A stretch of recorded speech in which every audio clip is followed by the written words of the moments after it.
In this episode of Getting Geeky with Game Relief, I'm convinced through my conversation with Adam and Woody of Hachu Games to back Plunderbund, the back alley business board game. Will you back it too? Keep listening to find out. Then we'll see what is on Kickstarter as well as one that has crossed through the threshold and is now available on Pledge Manager for those who missed it. But first, a word about our sponsors. This episode is being sponsored by Overbattle, the All-War. The only true 4X game that's also a war game that doesn't take forever to set up. It'll be on Kickstarter through the 20th of April. More to be said during Kickstarter Corner. You like games? Check. You like manga? Check. You like the 80s? Check. You're going to love this next sponsor, Double Check. This episode is sponsored by Robotech Crisis Point. It's up for pre-order. Get some awesome exclusives by pre-ordering it today. In case you missed it, go give my interview with Dave, the designer and publisher, a listen by searching for Robotech Crisis Point on my website, GameReliefGo.com. Then pre-order soon, because when they run out of exclusives, they run out. This episode is powered by Shard Hunters, the card game. It'll be on Kickstarter through the 10th of May. Find out more during Kickstarter Corner. Last but not least, this episode is powered by Hachu Games and their game Plunderbund, the back alley business board game. If you didn't catch the coolness in their company name, I clearly can't do it justice. So without further ado, here is my interview with them already in progress.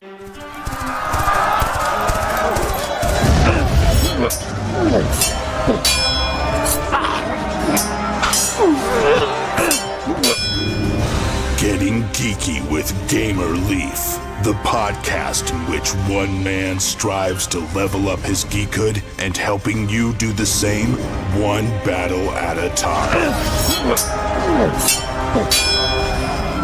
Now, let's get geeky with Gamer Leaf.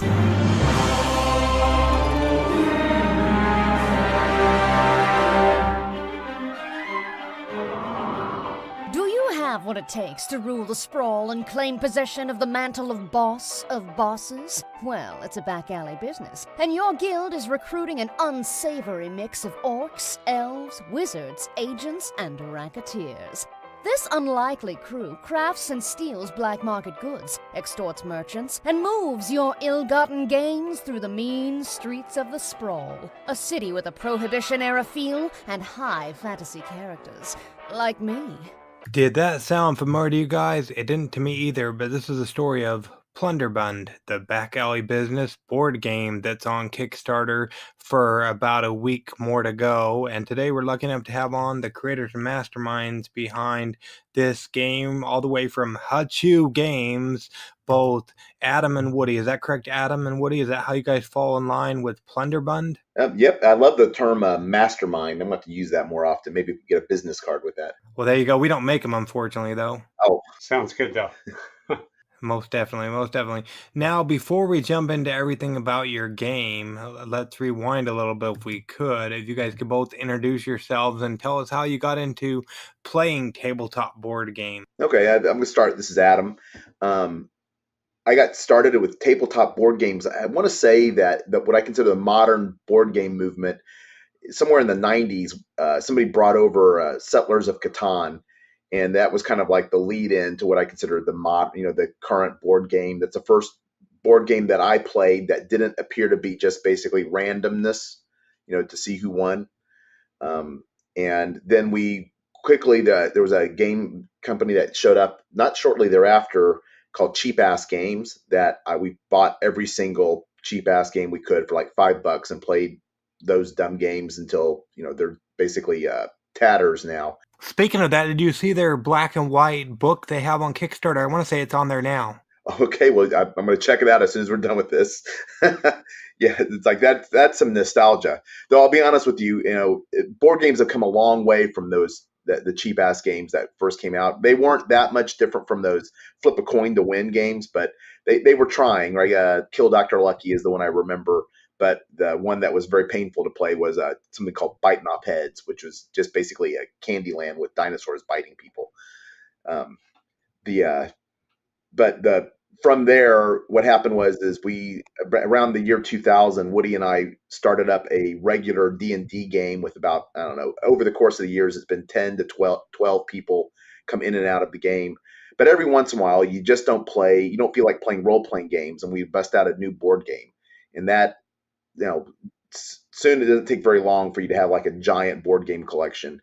And that's where, where as a hobby, when role playing games were too cumbersome to get into, we would bust out a board game. And now we've got our dedicated board game night, no role playing games, and we still play sometimes board games on our role playing night. Anyway, that's how I got into board games. Well, there you go. Just speaking of that, sorry, before you go ahead, speaking of that, like you talked about in the 90s or whatnot, just earlier today, my daughter, she's just barely out of her toddlerhood, if you will, and she said, let's pretend I'm from the 80s. My kids are constantly giving me a hard time about being from the 1900s. I haven't had that one yet for my daughters, but I'm sure it's coming. Oh, boy. And what about yourself, Woody? Yeah, so my path's very similar. Almost definitely started with settlers, and I don't think it evolved quite as rapidly for me in board gaming as it did for Adam, but over time, when I was getting together with friends, that's ended up how we ended up spending our time together, because it was better than just sitting there watching some sport on TV or not playing a sport and just drinking fruit juices and non-alcoholic beverages.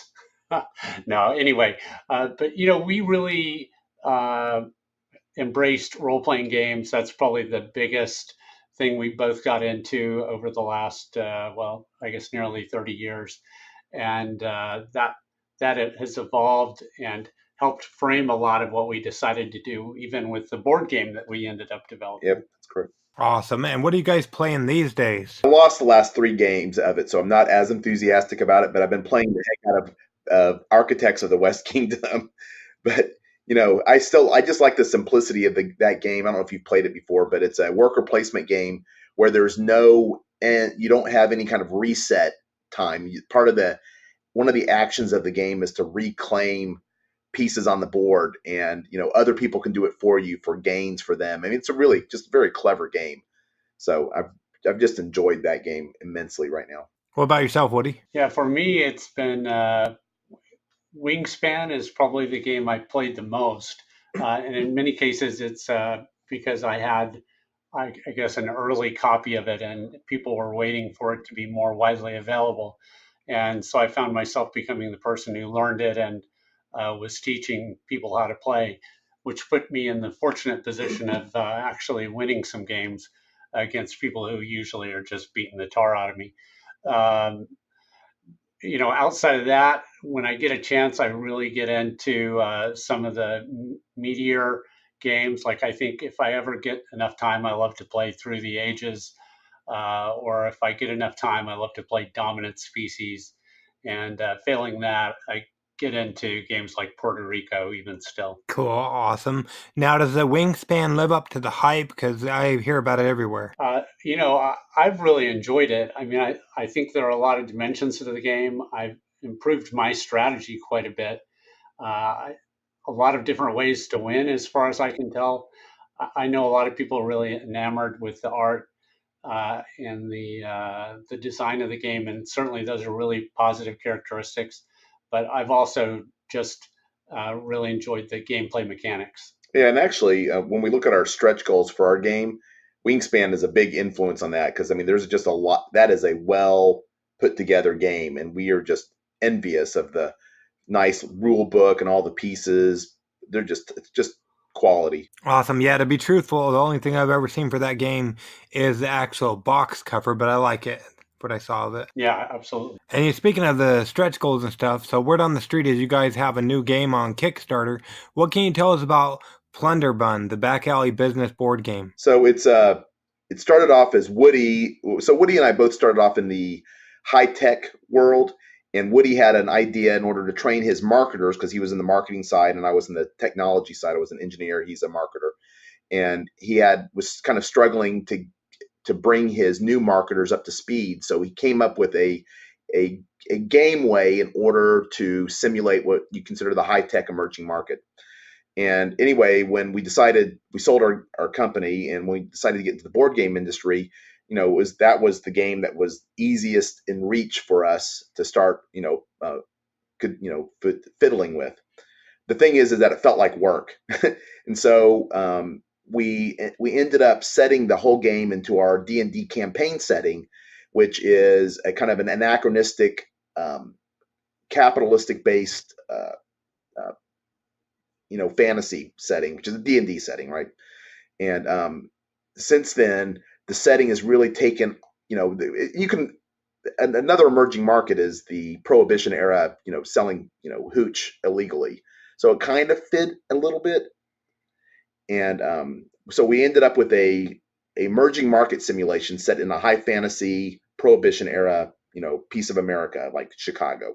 That's where Plunderbund is. That's a horrible description, but No, I think it's pretty fair. But at the heart of it is an emerging market simulator, and then we kind of just made it much more accessible and a lot more fun by adding some of the depth around the edges. Yeah, we were discussing the other day that we really liked the fact that we sat the theme on top of the emerging market simulation, but as that we played it, all the changes we've made have been for the theme. So it no longer is tacked on. It's really baked into the base of the game. It's a solid representation of what we're trying to recreate now. So it's not just a game with a theme pasted on then? No, there's been in fact, every change I think since we've grabbed the theme has been in order to make the theme more, the decisions to make the game more thematic and less of a high tech emerging market simulator and more of a Prohibition era simulation. So awesome. And it uses one of my favorite mechanics. I'm really into the deck building. I loved a good deck builder. Per se, we sat down to play Plunderbund. What's my turn going to look like or consist of? Yeah, I mean, the thing you're going to do on your turn is draw a certain number of cards. The number of cards you draw is based on how well you're doing in the game, essentially. So as you do better and your black market goods become more competitive and the people in your guild become more skilled, then you're able to enlist more people to get more things done at once. So you draw a number of cards. You decide which actions you want to take from those cards. You do what we call take favors. So the way things get done in Plunderbund is you say, "Oh, I want to, I want to have this craftsman go out and improve the quality of my black market good." Well, to get him to do that, you have to take a favor. Hey, I don't really have money right now, but I need this done. Can you do it for me, please? I owe you one. So you take a favor. Well, just in a deck building style, that favor card ends up in your deck and in your discard pile, and it shows up again later as a favor that you have to repay. And when you repay it, it's a type of opportunity cost. So in a typical turn, you're going to draw your cards. Some of the ones you're going to draw are going to be favors that you're repaying. That decreases the number of actions you can take that turn. It also kind of serves as a gameplay accelerator in that you don't always pick between 5 different cards. You might only have 2 or 3, depending on the circumstance. You pick an action. That action might affect one of the tracks related to the competitiveness of your black market goods, or it might place an agent on the board. The agents are the sales force for your black market goods, or it might place a racketeer. And the racketeers, well, as you might expect, they're running extortion rackets. All of these, against a set of merchants that are on the game board map. And through that, you're kind of building an engine that over the course of 12 months of gameplay and several periods of scoring allows you to build reputation for your guild and determine if you're going to win the game. Yeah, I'd like to just add a little bit. We've got we call, when you do the actual deck building, when you add cards to your deck, we call that the recruit. So it simulates, we do it once every season. It simulates you hiring new people into your guild. And what you get to pick between those recruits, and those recruits immediately go to work. So over the course of the season, you will hire more people into your guild, and those hires are represented by cards that come from the recruit stages of the game. Okay, so that's how you get the deck building with the worker placement then? Yes, and not only that, but we have also we have a firing and a retiring mechanism, which that's basically how you do deck thinning in your deck. Okay, cool. Yeah, I always love that. Like, I haven't played too many, but I'd say Star Realms, that's a big one. That and Cthulhu Realms are the main deck builders I've played. Was there a certain deck builder or whatnot that inspired where you took their mechanics, or just the game in general? Well, I would say the original inspiration was trains. And by the way, I was never before having played trains, I was not really into deck building games, and so I find it a little bit ironic that that's the direction I decided to take this first game that I designed. But it was really because of what I had seen in trains, where they have what I'll call a fairly lightweight deck builder. But I enjoyed that it wasn't purely done in cards, that there was interaction with a map, and several other kind of scoring elements come into play. And so, yeah, that was a big inspiration for me. And then there are also things that I would say I didn't love about the way trains had implemented deck building. And so, as an example, that favor economy I just earlier described, where as soon as the that deck clutter comes back into your hand, it's automatically cleared out. We considered an improvement, because in trains that stuff stays. It's harder to get rid of the trash in your deck, and we wanted the game to be more fun and less onerous. So we like to think of it as a player-friendly deck builder.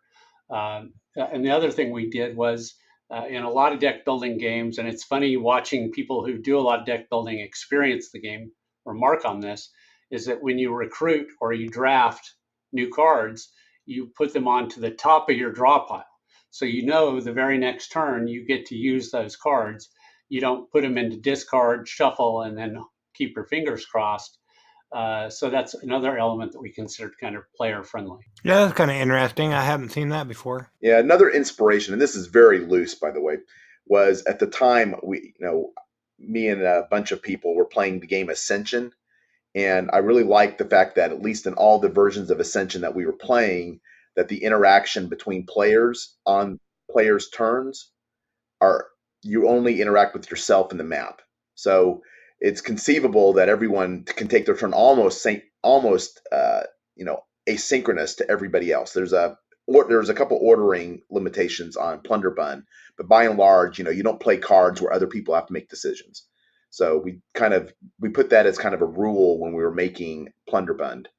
But surely trains has got to be like 90% of our inspiration. So yeah, awesome. And when it comes to area of control strategy, is that saying there's area control as well? Yeah, no, that's exactly right. And so as we were trying to balance the game over time, we realized that there's one of the main ways you earn victory points. We call it reputation in the game, is by selling black market goods and then by extorting merchants from merchants, and that resulted, let's say, in a certain score at the end of the game. And it was interesting, but we realized that there needed to be another element that could almost serve as a catch-up element, so and enable a different strategic path for players. And so that's kind of how we came up with the area of control element of the game. Was we said, okay, well, it makes sense that in this city where you have different regions, and we'd always conceived of the city as having different regions, that the person or the player that's doing best in a particular region has some area of control benefits. And so then we translated that into a scoring mechanic, and it ends up playing a very significant role at the end of the game. And for somebody who really focuses on getting a lot of pieces on the board, it is rewarding for them. Awesome. And so, how do I know if I won the game? The one who has the most victory points or influence? Yeah, that's right. So around the outside edge of the board is a reputation track. And at the end of the game, everything comes together on that reputation track. And the person who ends the game with the highest reputation is, we call the boss of bosses, and wins the soul stone, which thematically plays a big role in the art for the game. Okay, awesome. And somebody's wanting to go ahead and back Plunderbund. I'm looking, I keep scrolling through the page and it's really caught my eye. Which level would I want to go for? So if you want, so we offer 3 different levels. The first level is the wooden meeples, and we just got the samples in today from our manufacturing, and it just they look fantastic. So, and that's the lower cost version. So it's what we're going to have in the retail version if we actually hit distribution.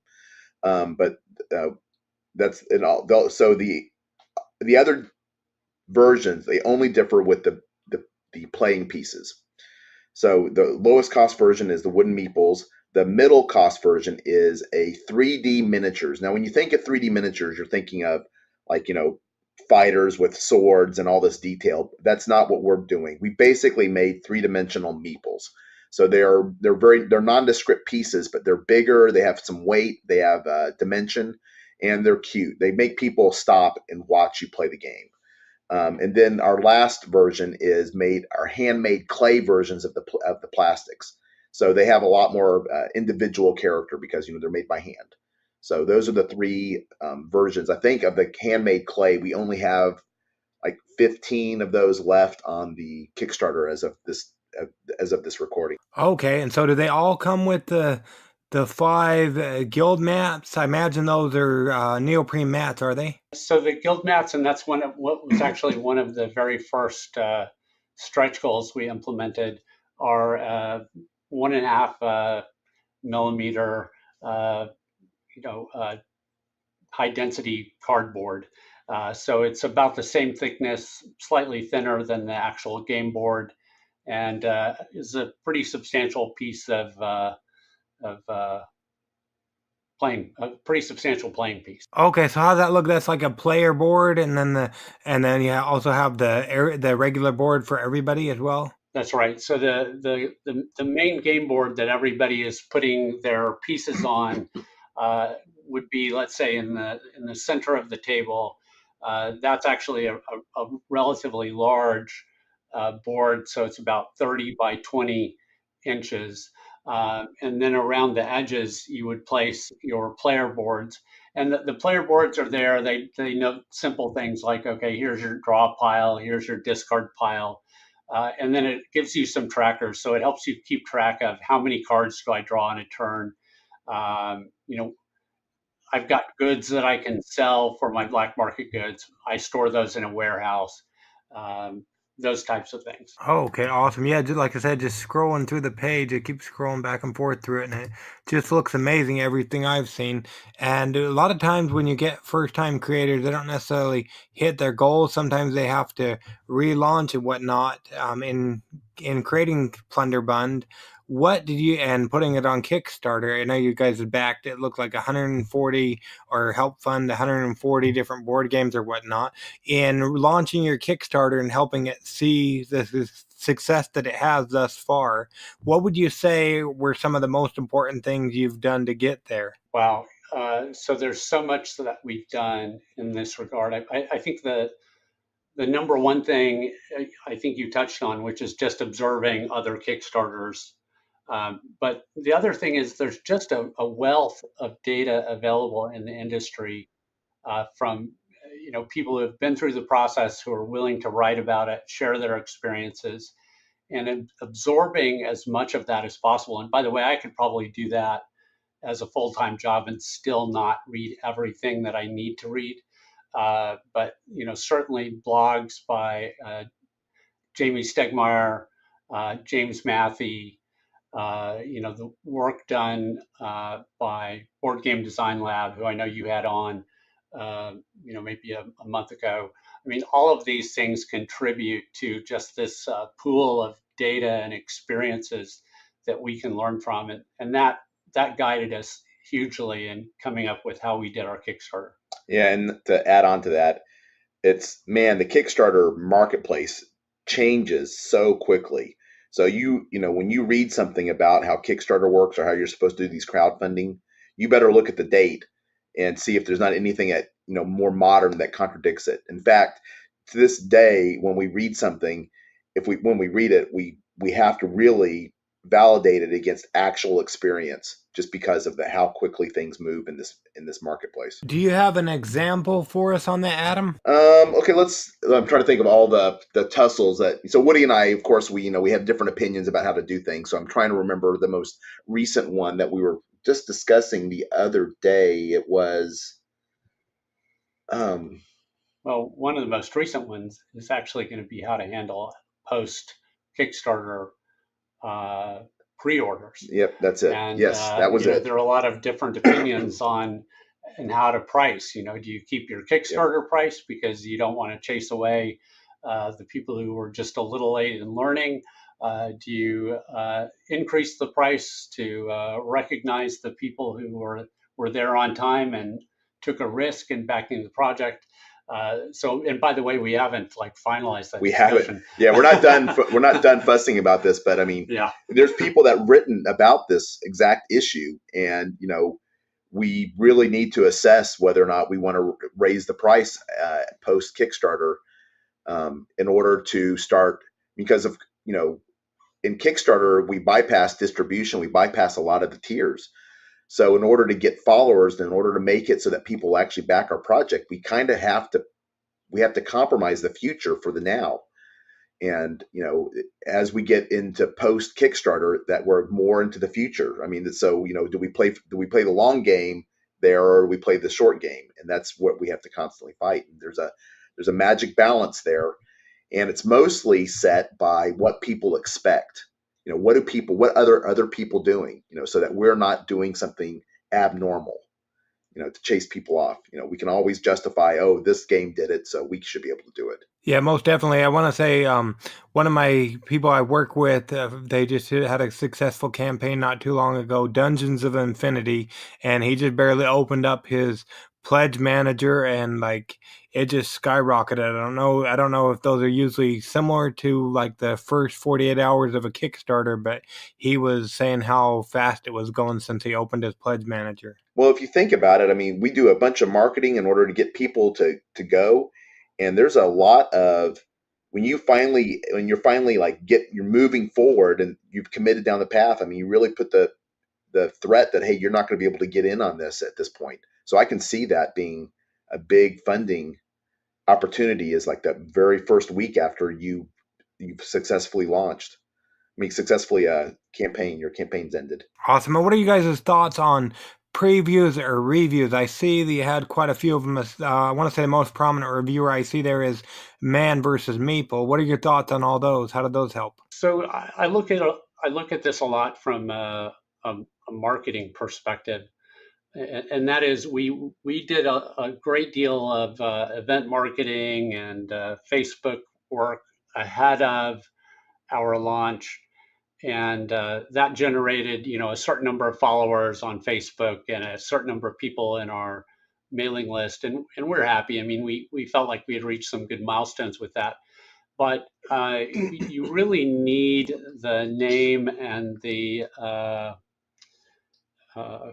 audience for these other people that do previews, reviews, how to plays, and so you're, as much as anything, I mean, I love everybody we worked with. We were careful about who we selected, and they're picked, equally in part because they did quality product, and also because of the size of their audience. Awesome. Yeah, I want to say I'm going through a similar experience with somebody I'm working with.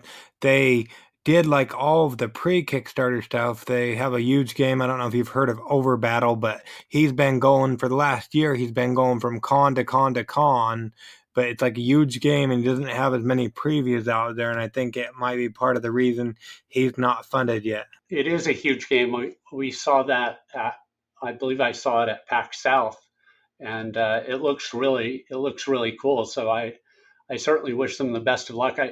I think it's easy to underestimate the importance of marketing in this, pre-Kickstarter and even during the Kickstarter campaign. I think a lot of people kind of feel like they can just put it on Kickstarter and it's just going to take wings of its own because people are going to see what an awesome game it is. But the reality is, people have so little, there's so many distractions in our everyday lives that you just can't sit and spend, 20 minutes absorbing every inch of a page and deciding, yeah, I want to back this or not. You need multiple impressions, multiple things telling you, hey, this looks interesting. You need people commenting, generating a little bit of buzz.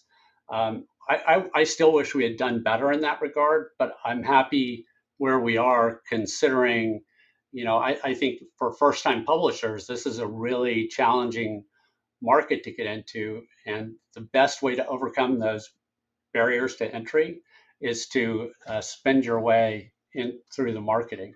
Yeah, I'm going to add a little bit to this. I didn't see what you say it was Over Battle. It was what it was called. Yeah. Yes, it's Over Battle. It's a war board game. It's huge at overbattle.com. But yeah, it's like a war. So one of the games that, when Woody and I sat down, we decided here's the kind of game we want to make. We like big, complicated feature games. That's what we like. We like games that you don't pull them off the shelf at a whim because you don't have anything to do. You think about it and you call people over and say, hey, you want to play Plunderbund? And they come over to play that game. That's the games we like. We like feature games. The problem is with feature games is that there's a large time commitment to it. And you can make them several different ways. So, the problem with reviewers is that they have a limited number of time in order to review games. Big feature games are hard to get reviewers to look into just because there's a huge time commitment in order for them to understand the rules. And then of course, to learn them enough in order to tell them to each other. Along the way, Woody and I, we like games with conflict, games where you kind of fight each other. And that almost single-handedly cost us Rado. And, we just kick ourselves that we weren't able to get Rado to even consider playing our game. Well, I guess we got him to consider playing a game and he said no. But those are the decisions you make. And, but you don't want to design a game for a reviewer. You want to design a game for the audience you're trying to get. So, it's the huge catch-22. The one thing that we really like about these kind of games is that there's not a lot of competition in this area. A lot of people are making complicated board games. And I think if we make, the theory is that when we make this and we get them in front of people that like these kinds of games, because they're hard to make, we'll get a really good reputation quick, right? I think you'll get a better reputation faster with a complicated but well put together, well thought out game than you will from doing like little party games. Yeah, most definitely. I hear you on that, on both aspects of being able to take a while to learn them and how long it takes for the reviewer. Like I tell a lot of times, that's why we're not able to do reviews, as it takes me forever to learn how to play them, and then I put them on the table, and then 1 to 2 weeks later, my wife is like, you need to either play this or take it off the table, and a lot of the times they end up back in the box. Yeah, an ironic thing about this whole thing, and that is Woody and I made a series of very small changes the last month and a half.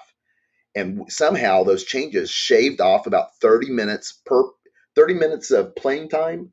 So we went from like a 2-player game now was around an hour. And I want to say originally it was like an hour and a half. Right. So we've actually got to the point now where we're not really, our playing time is not as cumbersome as we were expecting it to be.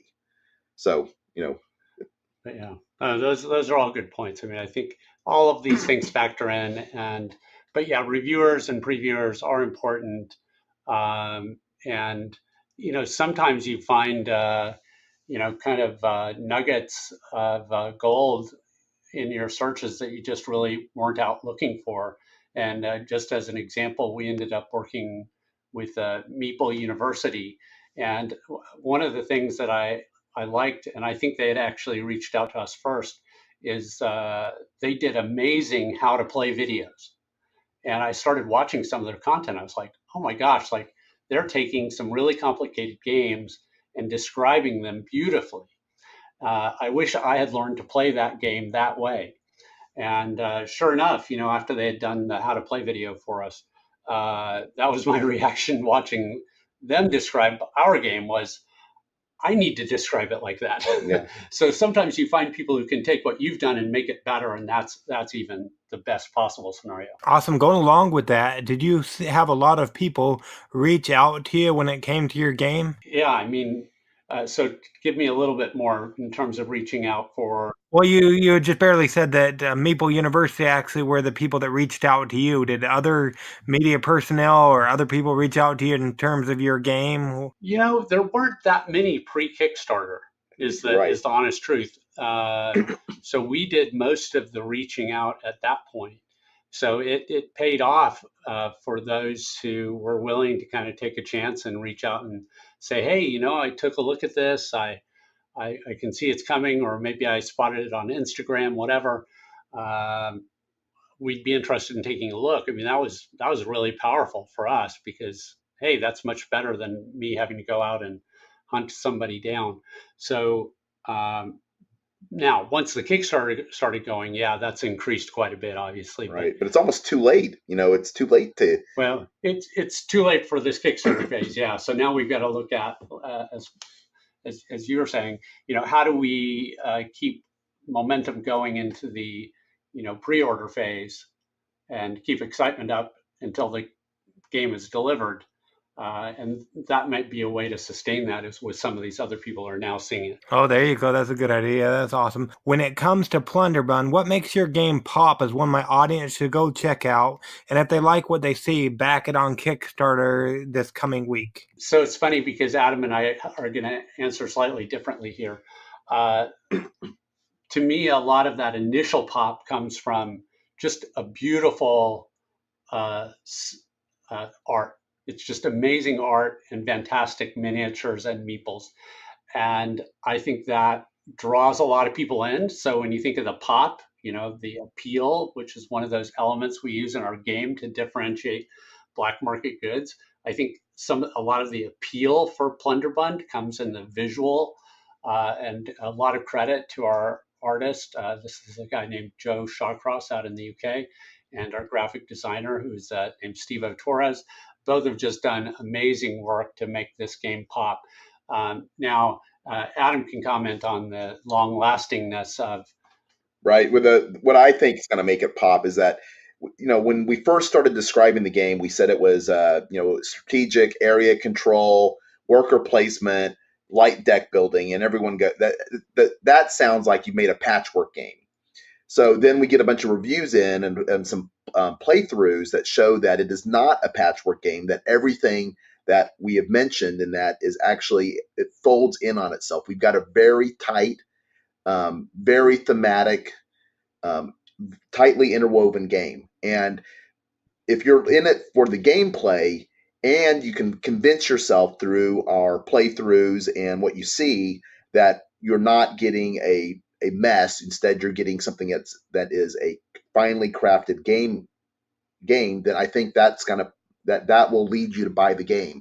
Now, the art's easier to rope people in with, but the gameplay is what's really going to keep them coming back. I mean, we get this game out in front of people, and I think we have that's how we get our reputation, so that next time we go through, we don't have to fight and convince people that we know what we're doing. Well, there you have it. Awesome. And are there any stretch goals? Somebody's listening and there's still a little bit of time to back it. What kind of stretch goals are you going for right now? Yeah, so pretty excited about the next set of stretch goals. And based on some user comments that we've received, we actually ended up doubling up our next stretch goal. I think I called it a stretching stretch goal. Initially, we were adding a linen texture to the rule book. And this is, by the way, it's another thing that I was really inspired to do from some of the latest Stonemaier games.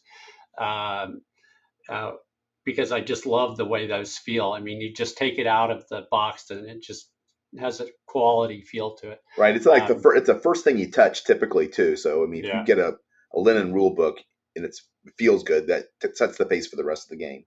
And then the second thing we just added to that stretch goal to make it the stretching stretch goal was a little component box. I mean, there are these elements in the game called demand coins. Obviously, it's an emerging market simulator, so there's supply and demand.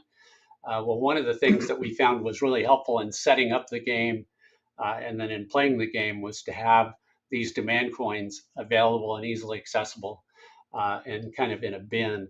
And so we've added that as part of our next stretch goal as well. And I think it's made some people who are, like I would say somewhere on the fence about a linen rule book. They're like, well, hey, how many times do I need to go to the rule book? Is that a problem? Well, no, it's not a problem. We just like the way it feels, right? But here's something else just to kind of keep you excited. Awesome. And you're $54 more closer than you were when you first started this interview. So there's that too. Yay! We'll take it. Thank you to whoever made that pledge. Yes, thank you. And that's the thing. We are amazingly grateful. We have been really fortunate to have, of course, you come in with a lot of friends and family excited to back you. You hope your marketing's bringing a lot of people in, and then you just find these people who just really embrace you, embrace the game, promote it, share it on social media. And that has really made a world of difference for us. Awesome. And with the prohibition and everything, I got to ask this because a lot of families play board games and whatnot. With the prohibition and everything, is it family friendly? I'm going to say yes, but I'm going to qualify it, and that is I think we have a couple of images on the cards that show cigarette smoke. Some people have a little bit of an issue with that, but other than that, there is no. We have one card that has a woman in a bodice, but I mean it's not super revealing, and but other than that, there's nothing I would say there's no violence depicted. Or there's no blood or anything like that, or it's just the cigarette smoke and the one kind of the bodice card. That's it. Okay, awesome. So yeah, you're listening and you've liked what you've heard thus far.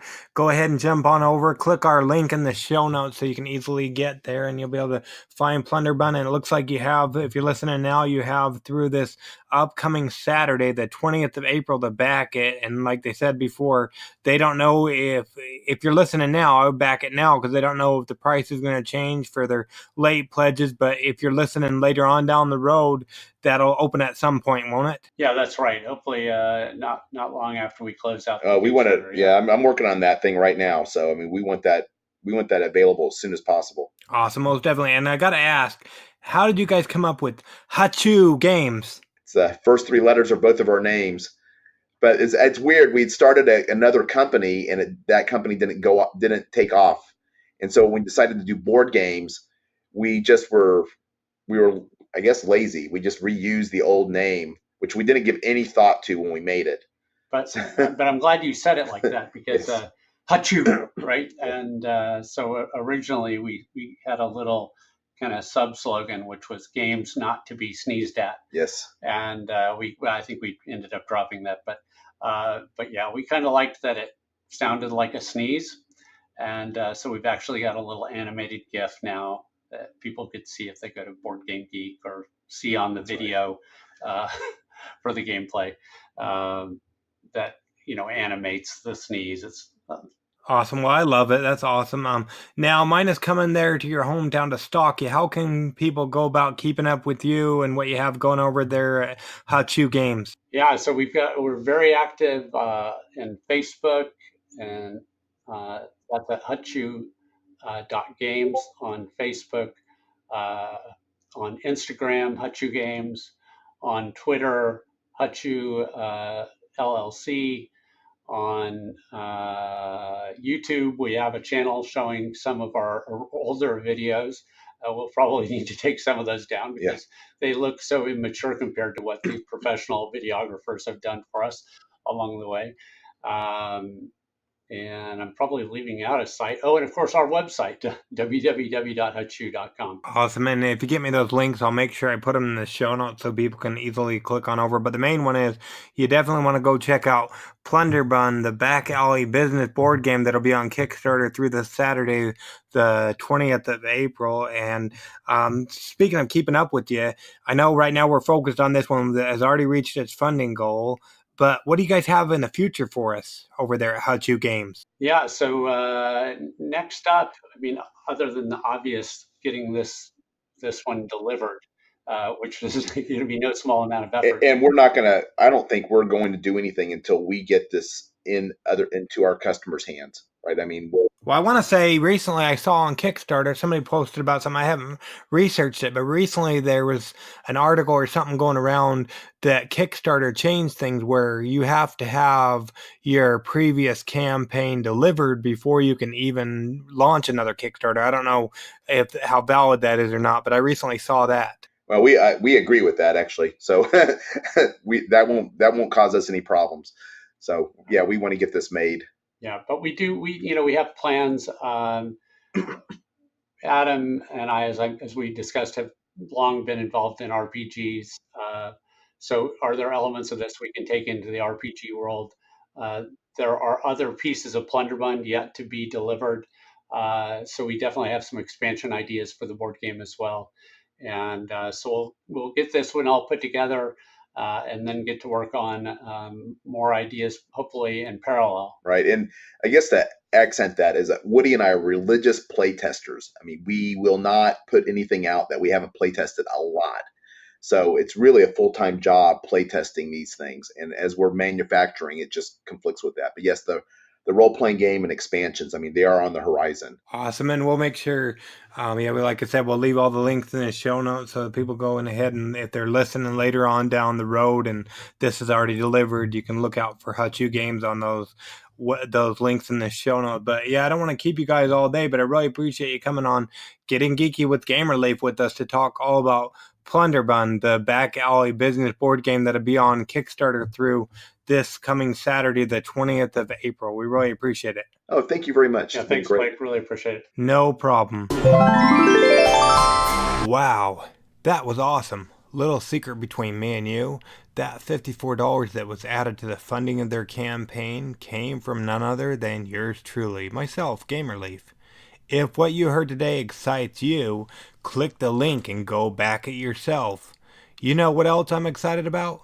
Well, let's see what's on Kickstarter these days in our Kickstarter Corner portion of the show. What is this place?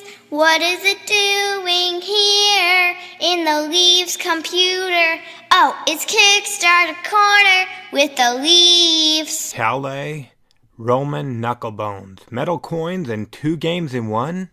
You saw this on Kickstarter last week? Right, I did too. It was less than $400 away from reaching its goal.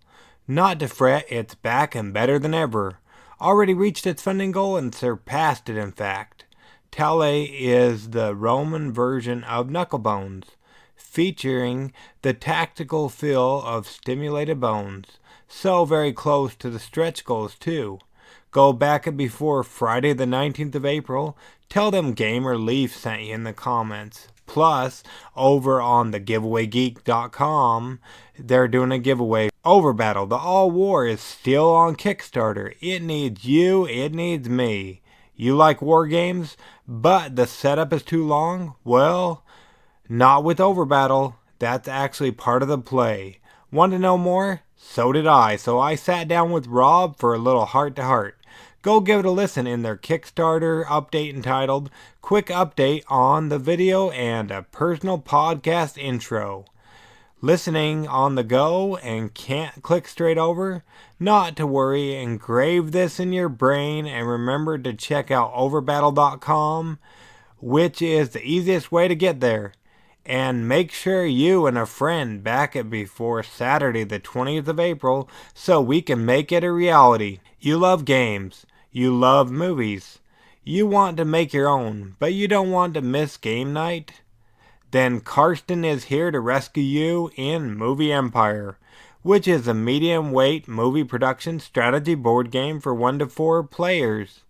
I love the smell of worker placement in the morning. Want to know more? Give my interview with Karsten a listen in his Kickstarter update entitled Day 8, The Game is On. If you're like me and don't speak German, make sure you have the page translated for you. But either way, back Movie Empire before Thursday the 25th of April. Your kids are losing way too many dice. Plus, you want to be the coolest one on the block when it comes to rolling and storing your dice? Then you're going to need the Nomad's Magnetic Dice Tower by Master Monk. It's a magnetic dice tower featuring handcrafted inlays and a unique design that works with the Nomad's armory. It folds down nicely and is held together by earth magnets. The audio alone just doesn't cut it. I'd encourage you to jump on over and check out their Kickstarter page, as well as giving my interview with the creators a listen.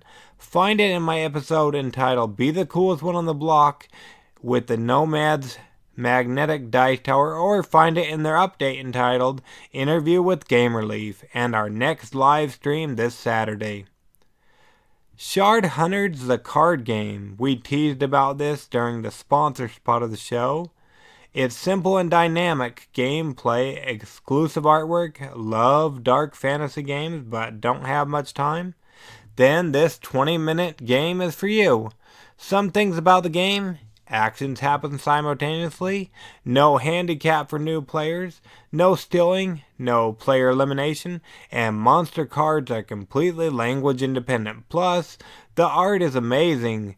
Jump on over and check out their Kickstarter campaign and back it before Friday the 10th of May. If I got asked who's your favorite designer that if you could, you'd want all their games, that's easy. Hands down, I'd say Ta-Te-Woo.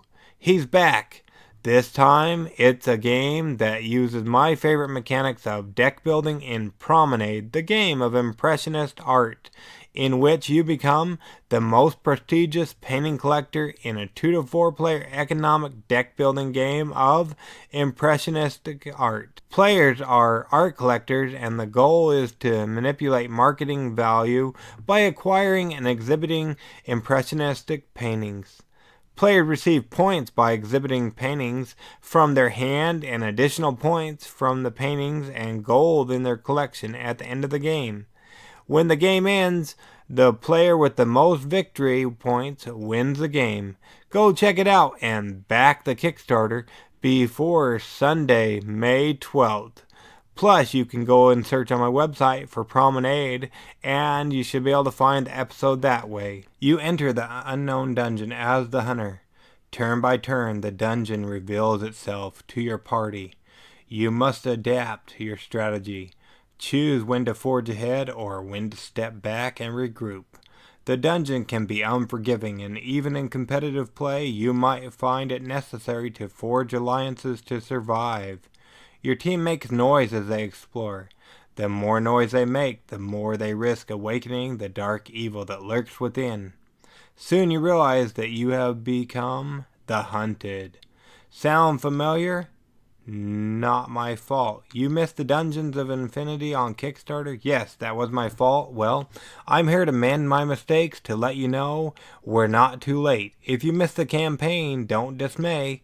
Click the link in my show notes to show your support and not have to be worried if it won't reach its funding goal, because it's already been done for you on the Kickstarter.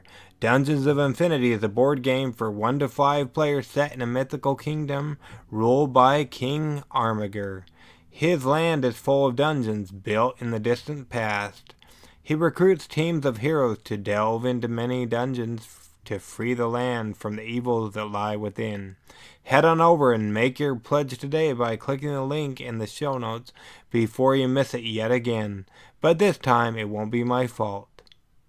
The next one excites me, brings back the little boy in me. If nothing else, go watch the Kickstarter video. Venom Assault, Villains and Valor, expansion to Venom Assault, a deck builder with dice-based combat, includes reprint of the base game. Why does it remind me of my childhood, or the 1900s as my kids would say?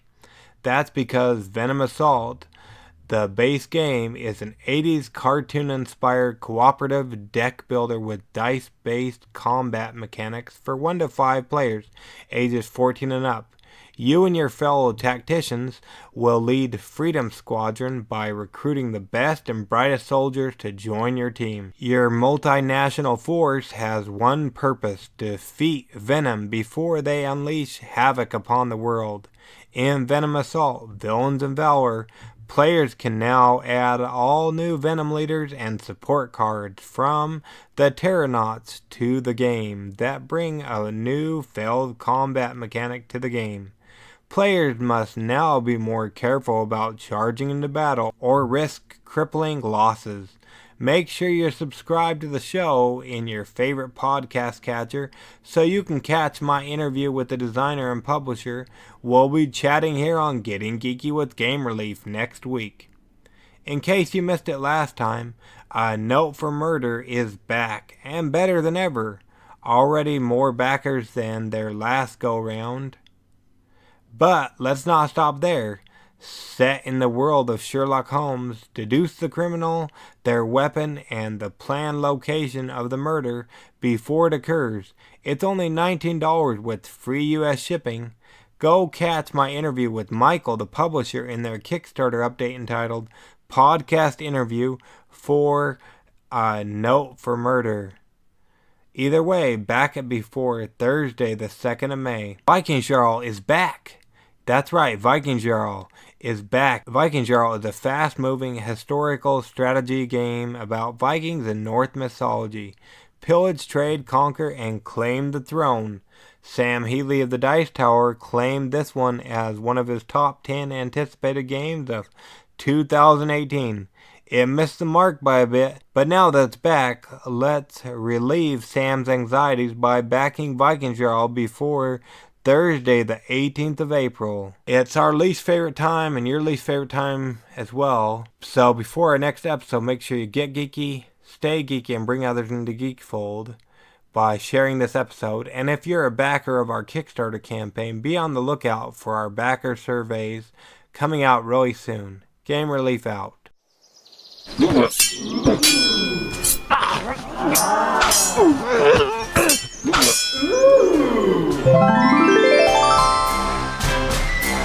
Gamer Leaf levels up. Tune in next week to see if Gamer Leaf's luck holds up.